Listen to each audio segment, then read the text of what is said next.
வணக்கம். நாம எல்லாருமே ஒருவிதமான அமைதியை தேடி ஓடிட்டு இருக்கோம் இல்லையா? ஆமா, நிச்சயமா. ஆனா அதுக்கு நிறைய மெனக்கிடணும், தியானம் பண்ணணும், பெரிய பெரிய புத்தகமெல்லாம் படிக்கணும்னு ஒரு நினைப்பு நமக்குள்ள இருக்கு. ஒரு பெரிய பாதை மாதிரி. ஆனா நீங்க எங்களுக்கு அனுப்புன இந்த சோர்ஸ் ஸ்ரீமத் சுவாமி சித்பவானந்தரோட தினசரி தெய்வீக திரட்டு நூல்ல இருந்து எடுத்த தாயுமானவரோட ஒரு சின்ன பகுதி இது எல்லாத்தையும் தலைகீழ மாத்துது. ஆமா. தெய்வீகத்தை உணர்றது ஒரு குழந்தைக்கு கூட சாத்தியம்னு சொல்லுது. இது உண்மையா இல்ல இது வெறும் அழகான கவிதையா? வாங்க இந்த எளிய வழியில உண்மையிலே என்னதான் இருக்குன்னு கொஞ்சம் ஆழமா அலசி பார்ப்போம். பார்க்கலாம். சரி, முதல் வரிய ரொம்ப நேரடியானது. சூரியன் வானத்தில் பிரகாசிப்பது போல கடவுள் இதயத்தில் பிரகாசிக்கிறார். அட, இதுவரைக்கும் கடவுள்னா எங்கேயோ வானத்துல மழையில கோவில்ல இருக்கிற ஒரு பெரிய சக்தின்னு தான் நான் நினைச்சிருந்தேன். ஆனா சூரியன் மாதிரி நம்ம இதயத்திலேயே பிரகாசிக்கிறார்னு கேட்டதும் மொத்த பார்வையுமே மாறுது. கரெக்ட். நாம எங்கேயோ தேட வேண்டியதில்ல, நமக்குள்ள கவனிக்க ஆரம்பிச்சாலே போதுங்கிற மாதிரி இருக்கு. இது ஒரு பெரிய ஷிஃப்ட் இல்லையா? நிச்சயமா. இதுல பிரகாசிக்கிறாருங்கிற வார்த்தை ரொம்ப முக்கியம். ஓஹோ, எப்படின்னு சொல்றீங்க? அது இருக்கிறார்னு சொல்லல, பிரகாசிக்கிறார்னு சொல்லுது. அதாவது அது ஒரு உயிரோட்டமான செயல்திறன் கொண்ட தொடர்ச்சியான ஆற்றல். சரி. நாம சூரியன் இருக்குன்னு நிரூபிக்க தேவையில்லை. காலையில எழுந்தா அதோட வெளிச்சத்தையும் வெப்பத்தையும் நம்ம உணர்றோம். அது ஒரு நேரடி அனுபவம். ஆமா, உண்மைதான். அதே மாதிரி கடவுளுங்கிறதும் ஒரு தத்துவ விவாதம் இல்ல, அது நமக்குள்ளேயே உணரக்கூடிய ஒரு நேரடி அனுபவம்னு தாய்மானவர் சொல்றார். அப்ப நாம தேடி போக வேண்டியதில்லை. தேவையே இல்ல, அது ஏற்கனவே அங்கேதான் இருக்கு. மேகம் மறைச்சிருந்தாலும் சூரியன் அங்கேதான் இருக்கும். அதுபோல நம்ம மனக்குழப்பங்கள் மறைச்சிருந்தாலும் அந்த உள்ளொளி அங்கேதான் இருக்கு. ஓகே, கடவுள் சூரியன் மாதிரி உள்ளேயே பிரகாசிக்கிறார்னு சொல்றது புரியுது. ஆனா அடுத்த வரியில பேச்சு அதன் மகிமையை கெடுக்கிறதுன்னு சொல்றாரே, அது கொஞ்சம் இடிக்குது. நாம இப்ப பேசிட்டு தானே இருக்கோம். அப்போ நாம இதோட மகிமையை கெடுக்கிறோமா? இது ஒரு முரண்பாடு மாதிரி தெரியலையா? இல்ல இல்ல, நல்ல கேள்வி. இது ஒரு முரண்பாடு இல்ல, இது ஒரு எல்லைக்கோடு. எல்லைக்கோடா? ஆமா. ஆன்மீக அனுபவத்துல மொழிக்கு ஒரு எல்லை இருக்குன்னு சொல்றாரு. ஒரு உதாரணத்துக்கு, ஒரு மாம்பழத்தோட சுவைய 1000 வார்த்தைகள்ல விவரிக்கலாம். சரி. இனிப்பா இருக்கும், சாறு வரும், ஒரு தனி மனம் இருக்கும்னு சொல்லலாம். ஆனா அந்த 1000 வார்த்தைகளும் ஒரு துண்டு மாம்பழத்தை வாயில வச்சு சாப்பிடுற அனுபவத்துக்கு ஈடாகுமா? ஆகாது, நிச்சயமாகாது. அது மாதிரிதான் இதுவும். பேச்சும் எழுத்தும் விவாதங்களும் அந்த அனுபவத்துக்கான வழிகாட்டி மட்டும்தான், அந்த அனுபவமே அல்ல. புரியுது. நாம இப்ப பண்றது அந்த மாம்பழம் எப்படி இருக்கும்னு மெனோக்காட படிக்கிற மாதிரி. ஆனா அத சுவைக்கிறதுங்கிறது அமைதியா அதை அனுபவிக்கிறதுல தான் இருக்கு.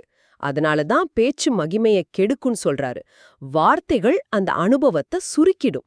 ஆக மெனு கார்டை படிக்கிறது முக்கியம்தான், ஆனா அதையே சாப்பாடுன்னு நினைச்சுக்க கூடாதுங்கிறீங்க. சரிதான். அப்ப இந்த அனுபவத்தை பெற யாருக்கு தகுதி இருக்கு? இதுக்கு ஏதாவது படிப்பு, தகுதி, பயிற்சி தேவையா? ஏன்னா அடுத்த வரி அத பத்தி தான் பேசுது.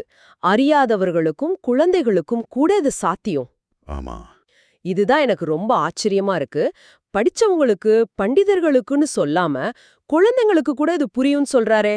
இதுதான் இந்த மொத்த பகுதியோட மையமான செய்தியே. இது ஆன்மீகத்தை ஜனநாயகப்படுத்துது. ஜனநாயகப்படுத்துதா? ஆமா. பொதுவா ஆன்மீகம்னா ரொம்ப கடினமானது, சம்ஸ்கிருதம் தெரிஞ்சிருக்கணும், பல வருஷம் தவம் பண்ணணும்னு ஒரு பிம்பம் இருக்கு. ஆனா தாய்மானவர் அதை உடைக்கிறாரு. சரி. ஒரு குழந்தையோட மனநிலை எப்படி இருக்கும்? அதுல எந்த முன்முடிவும் இருக்காது, அகங்காரம் இருக்காது, நாம் பெரிய ஆளுங்கிற எண்ணம் இருக்காது. ஆமா, ஒரு திறந்த புத்தகம் மாதிரி இருக்கும். கரெக்ட். என்ன வருதோ அதை அப்படியே ஏத்துக்கும். அந்த மாதிரி ஒரு திறந்த மனநிலை தான் இதுக்கான ஒரே தகுதின்னு சொல்றாரு. இதுக்கு அறிவு தேவையில்லை, திறந்த உள்ளம் போதும். அப்படியா? அதனாலதான் ஒரு பெரிய தத்துவ பேராசிரியரை விட ஒரு அப்பாவி கிராமவாசிக்கு இது சுலபமா இருக்கலாம். ஏன்னா அவங்க மனசுல கணக்குகள் குறைவு. அப்போ இதுல இருக்கிற ஒரே தகுதி அவரில் தன்னை முழுமையாக அர்ப்பணிப்பது மட்டும்தானா? அதாவது நம்ம அறிவை, நம்ம அகந்தைய ஓரமா வச்சுட்டு ஒரு குழந்தை மாதிரி சரணடைகிறது. சரியா சொன்னீங்க. சரி, அப்படி செஞ்சா என்ன நடக்கும்? இந்த மௌனமான ஈடுபாடு, இந்த அர்ப்பணிப்பு நம்மளை எங்க கொண்டு போய் விடும்? கடைசி பகுதி ஒரு பெரிய மாற்றத்தை விவரிக்குது. ஆமா, மனம் அலைகளற்ற ஏரியைப் போல அமைதியடைகிறது. இந்த அலைகளற்ற ஏரிங்கிற உருவகம் கேட்க ரொம்ப அழகா இருக்கு. ஆனா நடைமுறையில் நம்ம மனசு எப்படி? ஒரு ஏரி மாதிரியா இருக்கு? நிச்சயமா இல்ல. அது ஒரு ஏரி இல்ல, அது ஒரு பரபரப்பான டிராஃபிக் சிக்னல். இல்ல இன்னும் சரியா சொல்லணும்னா நம்ம மனசு ஒரு ட்விட்டர் ஃபீட் மாதிரி. ஆமா, கரெக்ட். ஒவ்வொரு செகண்டும் ஒரு புது நோட்டிஃபிகேஷன், ஒரு புது எண்ணம், ஒரு கவலை, ஒரு ஆசை, ஒரு கோபம்னு அலைகள் அடிச்சுக்கிட்டே இருக்கு. இந்த அலைகள் தான் நம்ம மனசோட இயல்புன்னு நம்ம நம்பிட்டு இருக்கிறோம். ஆமா, அது இல்லாம எப்படி நேத்து நடந்த சண்டை, நாளைக்கு கட்ட வேண்டிய இஎம்ஐ, அடுத்த மீட்டிங்னு ஓடிட்டே தானே இருக்கு. இந்த அலைகளை நிறுத்த முடியுமா என்ன? இங்க தான் ஒரு முக்கியமான விஷயம் இருக்கு. தாயுமானவர் அலைகளை நிறுத்தச் சொல்லல. ஓ, அந்த அலைகள் தானாக அமைதி அடையும்னு சொல்றார். இந்த அலைகள் ஏன் வருது? நம்மளோட நான்கிற எண்ணம் தான் காத்து மாதிரி வீசி இந்த அலைகளை உருவாக்குது. சரி. நாம எப்போ அர்ப்பணிக்கிறோமோ, அதாவது நம்ம கட்டுப்பாட்டுல தான் எல்லாம் நடக்கணும்னு நினைக்கிறத விட்டுட்டு அமைதியா கவனிக்க ஆரம்பிக்கிறோமோ, அப்போ அந்த மனக்காத்து வீசுறது குறையும். புரியுது. காத்து நின்னுதும் ஏரியில அலைகள் தானா ஓயும் இல்லையா? அதுபோல மனமும் அமைதியடையும். எனக்கு இது படிக்கும்போது சிரிப்பு தான் வரும். ஏன்? ஏன்னா நான் தியானம் பண்ண ஆரம்பிச்ச புதுசுல என் மனசுல அலை இல்ல சுனாமியே அடிச்சிட்டு இருந்துச்சு. இன்னைக்கு என்ன சமைக்கணும்ல இருந்து 10 வருஷம் கழிச்சு என்ன நடக்கும் வரைக்கும் எல்லா யோசனையும் வரும்.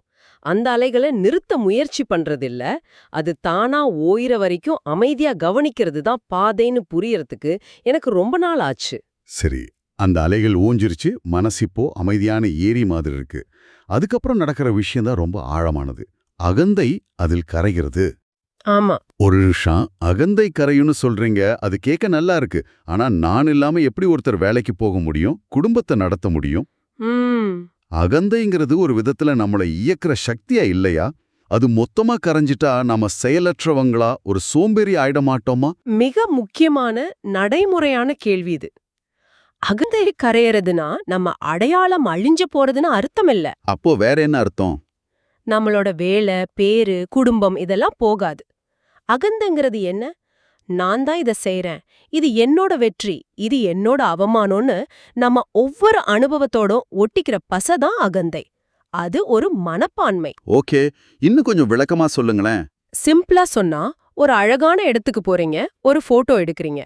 அப்போ இந்த போட்டோல நான் எப்படி இருக்கேன், லைக்ஸ் வருமா நீ யோசிக்கிறத விட்டுட்டு அந்த இடத்தோட அழக மட்டும் முழுசா அனுபவிக்கிறோமே அந்த ஒரு நிமிஷம், ஆமா, அங்க அகந்தை இல்ல, நான்கிறத மறந்து அனுபவமா மட்டுமே இருக்கிறது தான் அது.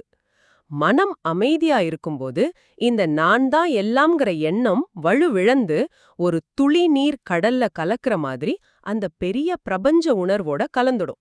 இதனால நம்ம செயல்கள் பாதிக்கப்படாதா? அது நம்மள செயலற்றவரா ஆக்காது, மாறாக நம்ம செயல்களை இன்னும் திறமையா பதற்றம் இல்லாம செய்ய வைக்கும். ஏன்னா ஜெயிக்கணுங்கிற அங்கம்பாவமும் இல்ல, தோத்துடுவோமோங்கிற பயமும் இல்ல. புரியுது. அதாவது நம்ம செயல்களோட ரிசல்ட்ல இருந்து நம்மள விடுவிச்சுக்கிறது தான் இது.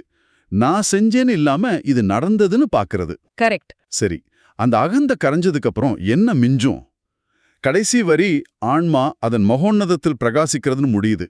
அதாவது த self shines in it's Splendor. அப்போ இதுதான் இறுதியான நிலையா? ஆமா, இதுதான் இந்த முழு பயணத்தோட உச்சக்கட்டம். இத நாம ஆரம்பிச்ச இடத்தோட இணைச்சு பார்க்கணும். எப்படி? ஆரம்பத்துல என்ன சொன்னார்? கணவள் இதயத்தில் பிரகாசிக்கிறார்னு சொன்னார் இல்லையா? இப்போ கடைசி வரியில ஆன்மா பிரகாசிக்கிறதுன்னு சொல்றாரு. ஓ, ஆமா. அப்போ அந்த கடவுளும் இந்த ஆன்மாவும் வேற வேற இல்ல. இவ்ளோ நேரம் நம்ம மனசோட அலைகளும் அகந்தைங்கிற மேகமும் அந்த உள் சூரியனை மறைச்சிட்டு இருந்துச்சு. சரி. இப்போ அந்த மேகங்கள் கலைஞ்சதும் ஏற்கனவே அங்க இருந்த அந்த ஆன்மா, அந்த தெய்வீகம் அதோட முழு பிரகாசத்தோட வெளிப்படுது. நாம எதையும் புதுசா உருவாக்கல, ஏற்கனவே இருந்த தடைய மட்டும்தான் நீக்கியிருக்கோம். சூரியன் எப்போதும் வானத்துல தான் இருக்கு. மேகங்கள் விலகும்போது நாம அதை பார்க்க முடியுது, அவ்வளவுதான். சரியா சொன்னீங்க. அப்படியானால் தாயுமானவரோட இந்த சின்ன பகுதி நமக்கு சொல்ற பெரிய செய்தி இதுதான். உண்மையான ஆன்மீக அமைதிங்கிறது நாம தேடி கண்டுபிடிக்க வேண்டிய புதையல் இல்ல. இல்லவே இல்ல. அது ஏற்கனவே நமக்குள்ள இருக்கிற ஒரு இயல்பு. அதை புரிஞ்சுக்கிறதுக்கு நாம இன்னும் நிறைய விஷயங்களை சேர்க்க வேண்டியதில்ல. நமக்குள்ள இருக்கிற தேவையில்லாத மனக்குப்பைகளை, அந்த சத்தத்தை, அந்த அலைகளை குறைச்சாலே போதும். ஆமா, பேசி புரிஞ்சுக்கிறத விட அமைதியா இருந்து உணர்றது தான் உண்மையான பாதை. சரியா சொன்னீங்க.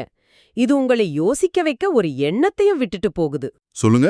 இப்போ இருக்கிற உலகத்துல சத்தம், தகவல், பேச்சுன்னு நம்ம கவனத்தை ஈர்க்க 1000 விஷயங்கள் இருக்கு. ஆனா உண்மையான அமைதியும் புரிதலும் இன்னும் எதையாவது சேர்ப்பதில் இல்ல. மாறாக தேவையற்றதை கழிப்பதில், சலனமற்று இருப்பதில் இருக்குன்னு இந்த வரிகள் சொல்லுது. ம் ளா, எதிர்கால திட்டங்களா, இல்ல நேத்து நடந்த ஒரு சின்ன வாக்குவாதமா? ஒரே ஒரு நிமிஷம் அந்த அலைகளை நிறுத்த முயற்சி பண்ணாம அது பாட்டுக்கு வந்து போறத அமைதியா உங்களால கவனிக்க முடிஞ்சா அப்போ என்ன நிகழக்கூடும்?